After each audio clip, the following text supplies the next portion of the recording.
ইমানদাররা বলে আল্লাহ আমাকে তুমি ওই জিনিসটা দাও। আল্লাহ দাও না গো, আল্লাহ দাও।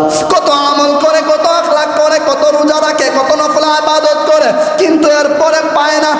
আছে না নাই? পায় না। সঠিকভাবে আমল করে কিন্তু এরপরেও পায় না।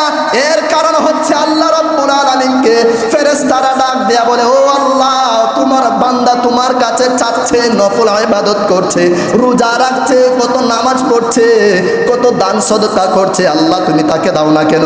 আল্লাহ রাব্বুল আলামিন বলে, ও ফেরেশতারা রে, আমার বান্দা কতটুক আমার দিকে আমার প্রতি বিশ্বাস রয়েছে, শুধু কি পাওয়ার জন্য আমল করে নাকি আমার রাজি খুশির জন্য আমল করে, আমি আমার বান্দার পরীক্ষা নিচ্ছি।